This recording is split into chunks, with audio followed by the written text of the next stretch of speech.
Bacaan Alkitab setahun. Sebelum Bapak Ibu Saudara mendengar ataupun membaca firman Tuhan, baiklah kita berdoa di hadapan Tuhan. Kiranya Tuhan menyikapkan segala sesuatu. Percaya firman Tuhan ya dan amin. Apa yang dikatakannya akan dikerjakannya atas hidup kita. Di dalam nama Tuhan Yesus Kristus. Haleluya. Kejadian pasal yang ke-31. Yakub lari meninggalkan Laban.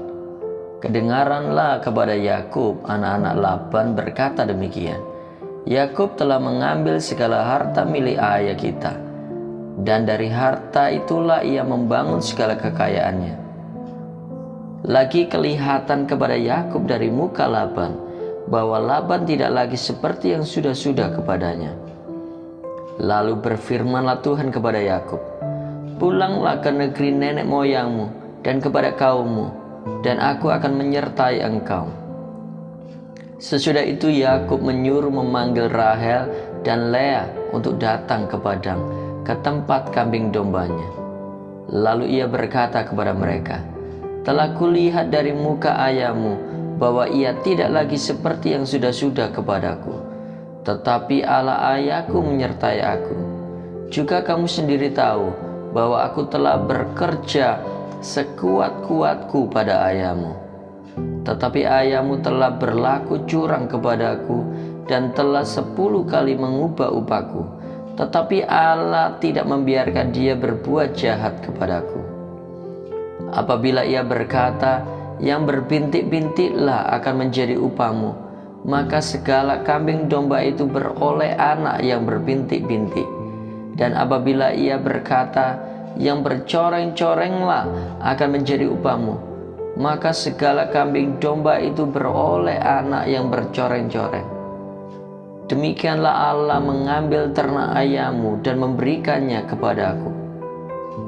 Pada suatu kali, pada masa kambing domba itu suka berkelamin, maka aku bermimpi dan melihat bahwa jantan-jantan yang menjantani kambing domba itu bercoreng-coreng, berbintik-bintik, dan berbelang-belang.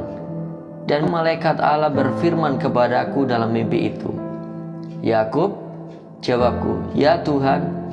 Lalu ia berfirman, angkatlah mukamu dan lihatlah bahwa segala jantan yang menjantani kambing domba itu bercoreng-coreng, berbintik-bintik, dan berbelang-belang. Sebab telah kulihat semua yang dilakukan oleh Laban itu kepadamu. Akulah Allah yang di Betel itu, di mana engkau mengurapi tugu dan di mana engkau bernasyar kepadaku. Maka sekarang bersiaplah engkau, pergilah dari negeri ini dan pulanglah ke negeri sanak saudaramu. Lalu Rahel dan Lea menjawab Yakub, katanya, bukankah tidak ada lagi bagian atau warisan kami dalam rumah ayah kami? Bukankah kami ini dianggapnya sebagai orang asing, karena ia telah menjual kami? Juga bagian kami telah dihabiskannya sama sekali. Tetapi segala kekayaan yang telah diambil Allah dari ayah kami adalah milik kami dan anak-anak kami. Maka sekarang berbuatlah segala yang difirmankan Allah kepadamu. Lalu bersiaplah Yakub, dinaikkannya anak-anaknya dan istri-istrinya ke atas unta. Digiringnya seluruh ternaknya dan segala apa yang telah diperolehnya, yakni ternak kepunyaannya yang telah diperolehnya di Padan Aram, dengan maksud pergi kepada Ishak ayahnya ke tanah Kanaan.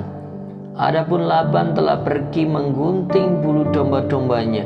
Ketika itulah Rahel mencuri terafim ayahnya.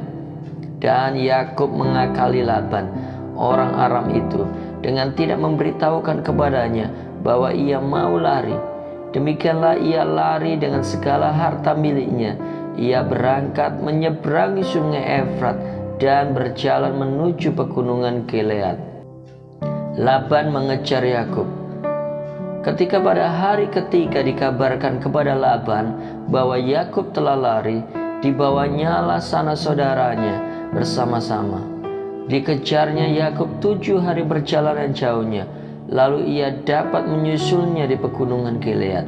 Pada waktu malam datanglah Allah dalam suatu mimpi kepada Laban, orang Aram itu, serta berfirman kepadanya, "Jagalah baik-baik, supaya engkau jangan mengatai Yakub dengan sepatah kata pun." Ketika Laban sampai kepada Yakub, Yakub telah memasang kemahnya di pegunungan. Juga Laban dengan sanak saudaranya telah memasang kemahnya di pegunungan Gilead. Berkatalah Laban kepada Yakub, "Apakah yang kau perbuat ini? Maka engkau mengakali aku dan mengangkut anak-anakku perempuan sebagai orang tawanan. Mengapa engkau lari diam-diam dan mengakali aku? Mengapa engkau tidak memberitahu kepadaku, supaya aku menghantarkan engkau dengan sukacita dan nyanyian dengan rebana dan kecapi? Lagi pula engkau tidak memberikan aku kesempatan untuk mencium cucu-cucuku, laki-laki dan anak-anakku perempuan. Memang bodoh perbuatanmu itu.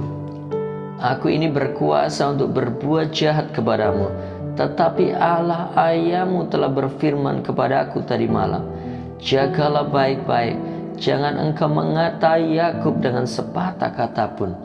Maka sekarang, kalau memang engkau harus pergi semata-mata karena sangat rindu ke rumah ayahmu, mengapa engkau mencuri dewa-dewaku?" Lalu Yakub menjawab Laban, "Aku takut karena pikirku, jangan-jangan engkau merampas anak-anakmu itu daripadaku. Tetapi pada siapa engkau menemui dewa-dewamu itu, janganlah ia hidup lagi. Periksalah di depan saudara-saudara kita segala barang yang ada padaku, dan ambillah barangmu." Sebab Yakub tidak tahu bahwa Rahel yang mencuri terafim itu.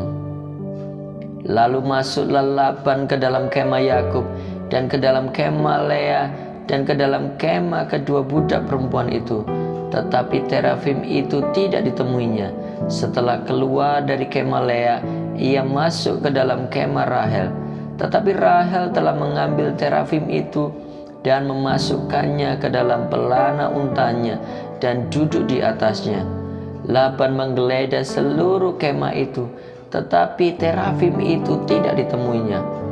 Lalu kata Rahel kepada ayahnya, "Janganlah Bapa marah, karena aku tidak dapat bangun berdiri di depanmu, sebab aku sedang haid." Dan Laban mencari dengan teliti, tetapi ia tidak menemui terafim itu. Lalu hati Yakub panas dan ia bertengkar dengan Laban. Ia berkata kepada Laban, "Apakah kesalahanku? Apakah dosaku? Maka engkau memburu aku sehebat itu. Engkau telah menggeledah segala barangku. Sekarang apakah yang kau temui dari segala barang rumahmu? Letakkanlah di sini di depan saudara-saudaraku dan saudara-saudaramu, supaya mereka mengadili antara kita berdua. Selama 20 tahun ini aku bersama-sama dengan engkau. Domba dan kambing betinamu tidak pernah keguguran, dan jantan dari kambing dombamu tidak pernah kumakan. Yang diterkam oleh binatang buas tidak pernah kubawa kepadamu. Aku sendiri yang menggantinya. Yang dicuri orang, baik waktu siang, baik waktu malam, selalu engkau tuntut daripadaku. Aku dimakan panas hari waktu siang, dan kedinginan waktu malam, dan mataku jauh daripada tertidur. Selama 20 tahun ini aku di rumahmu. Aku telah bekerja kepadamu 14 tahun lamanya untuk mendapat kedua anakmu, dan 6 tahun untuk mendapat ternakmu, dan engkau telah 10 kali mengubah upahku.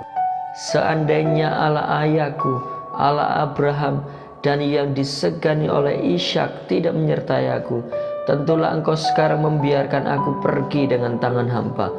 Tetapi kesengsaraanku dan jerih payahku telah diperhatikan Allah, dan ia telah menjatuhkan putusan tadi malam. Perjanjian antara Yakub dan Laban. Lalu Laban menjawab Yakub, "Perempuan-perempuan ini anakku, dan anak-anak lelaki ini cucuku, dan ternak ini ternakku. Bahkan segala yang kau lihat di sini adalah milikku. Jadi apakah yang dapat kuperbuat sekarang kepada anak-anakku ini, atau kepada anak-anak yang dilahirkan mereka?" Maka sekarang marilah kita mengikat perjanjian, aku dan engkau, supaya itu menjadi kesaksian antara aku dan engkau." Kemudian Yakub mengambil sebuah batu dan didirikannya menjadi tugu. Selanjutnya berkatalah Yakub kepada sanak saudaranya, "Kumpulkanlah batu." Maka mereka mengambil batu dan membuat timbunan. Lalu makanlah mereka di sana di dekat timbunan itu. Laban menamai timbunan batu itu Yegar Sahaduta, tetapi Yakub menamainya Galed. Lalu kata Laban, "Timbunan batu inilah pada hari ini menjadi kesaksian antara aku dan engkau." Itulah sebabnya timbunan itu dinamainya Galed dan juga Misbah, sebab katanya, "Tuhan kiranya berjaga-jaga antara aku dan engkau apabila kita berjauhan. Jika engkau mengabaikan anak-anakku dan jika engkau mengambil istri lain di samping anak-anakku itu, ingatlah, walaupun tidak ada orang dekat kita, Allah juga yang menjadi saksi antara aku dan engkau." Selanjutnya kata Laban kepada Yakub, "Inilah timbunan batu dan inilah tugu yang kudirikan antara aku dan engkau. Timbunan batu dan tugu inilah menjadi kesaksian bahwa aku tidak akan melewati timbunan batu ini mendapatkan engkau, dan bahwa engkau pun tidak akan melewati timbunan batu dan tugu ini mendapatkan aku." Dengan berniat jahat, Allah Abraham dan Allah Nahor, Allah ayah mereka, kiranya menjadi hakim antara kita. Lalu Yakub bersumpah demi yang disegani oleh Ishak ayahnya. Dan Yakub mempersembahkan korban sembelihan di gunung itu. Ia mengundang makan sanak saudaranya, lalu mereka makan serta bermalam di gunung itu. Keesokan harinya pagi-pagi Laban mencium cucu-cucunya dan anak-anaknya serta memberkati mereka. Kemudian pulanglah Laban kembali ke tempat tinggalnya. Kejadian pasal 32. Yakub takut bertemu dengan Esau. Yakub melanjutkan perjalanannya, lalu bertemulah malaikat-malaikat Allah dengan dia. Ketika Yakub melihat mereka, berkatalah ia, "Ini bala tentara Allah." Sebab itu dinamainya lah tempat itu Mahanaim. Sesudah itu Yakub menyuruh utusannya berjalan lebih dahulu mendapatkan Esau, kakaknya, ke tanah Seir, daerah Edom. Ia memerintahkan kepada mereka, "Beginilah kamu katakan kepada tuanku, kepada Esau, beginilah kata hambamu Yakub, aku telah tinggal pada Laban sebagai orang asing dan diam di situ selama ini. Aku telah mempunyai lembu sapi, keledai dan kambing domba, budak laki-laki dan perempuan. Dan aku menyuruh memberitahukan hal ini kepada tuanku supaya aku mendapat kasihmu." Kemudian pulanglah para utusan itu kepada Yakub dan berkata, "Kami telah sampai kepada kakakmu, kepada Esau, dan ia pun sedang di jalan menemui engkau, diiringi oleh 400 orang. Lalu sangat takutlah Yakub dan merasa sesak hati. Maka dibaginyalah orang-orangnya yang bersama-sama dengan dia, kambing dombanya, lembu sapi dan untanya menjadi 2 pasukan. Sebab pikirnya, jika Esau datang menyerang pasukan yang satu sehingga terpukul kalah, maka pasukan yang tinggal akan terluput." Kemudian berkatalah Yakub, "Ya Allah nenekku Abraham dan Allah ayahku Ishak, ya Tuhan yang telah berfirman kepadaku, pulanglah ke negerimu serta kepada sanak saudaramu, dan aku akan berbuat baik kepadamu. Sekali-kali aku tidak layak untuk menerima segala kasih dan kesetiaan yang engkau tunjukkan kepada hambamu ini. Sebab aku membawa hanya tongkatku ini waktu aku menyeberangi sungai Yordan ini, tetapi sekarang telah menjadi 2 pasukan.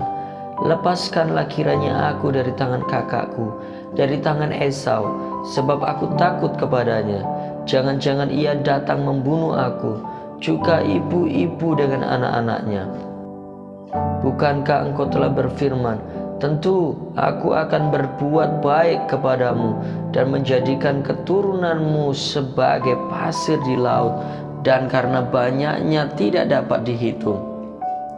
Lalu bermalamlah ia di sana pada malam itu.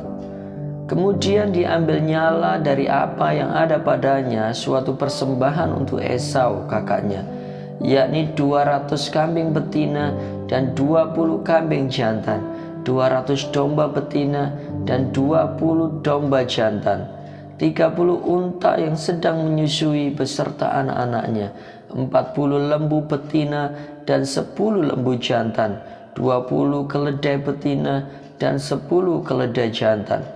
Diserahkannyalah semuanya itu kepada budak-budaknya untuk dijaga, tiap-tiap kumpulan tersendiri.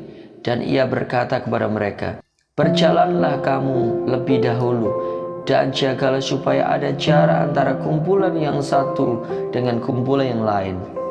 Diperintahkannyalah kepada yang paling di muka, apabila Esau kakakku bertemu dengan engkau dan bertanya kepadamu, siapakah tuanmu? Dan kemanakah engkau pergi? Dan milik siapakah ternak yang di depanmu itu? Jawablah, milik hambamu Yakub. Inilah persembahan yang dikirim kepada tuanku Esau, dan Yakub sendiri pun ada di belakang kami. Begitulah diperintahkannya, baik kepada yang kedua maupun kepada yang ketiga, dan kepada sekalian orang yang berjalan mengiring kumpulan hewan itu. Katanya, seperti perkataanku tadilah kamu katakan kepada Esau apabila kamu berjumpa dengan dia. Dan kamu harus mengatakan juga, hambamu Yakub sendiri ada di belakang kami. Sebab pikir Yakub, biarlah aku mendamaikan hatinya dengan persembahan yang diantarkan lebih dahulu. Kemudian barulah aku akan melihat mukanya, sebab ia akan menerima aku dengan baik. Jadi persembahan itu diantarkan lebih dahulu, tetapi ia sendiri bermalam pada malam itu di tempat perkemahan. Pergumulan Yakub dengan Allah. Pada malam itu Yakub bangun, dan ia membawa kedua istrinya, kedua budaknya perempuan, dan ke-11 anaknya, dan menyeberang di tempat penyeberangan sungai Yabok. Sesudah ia menyeberangkan mereka, ia menyeberangkan juga segala miliknya. Lalu tinggallah Yakub seorang diri, dan seorang laki-laki bergulat dengan dia sampai fajar menyingsing. Ketika orang itu melihat bahwa ia tidak dapat mengalahkannya, ia memukul sendi pangkal paha Yakub, sehingga sendi pangkal paha itu terpelecok ketika ia bergulat dengan orang itu.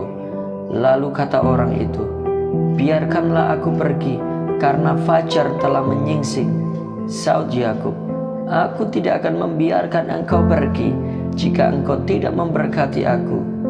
Berkatalah orang itu kepadanya, siapakah namamu? Saudnya, Yakub.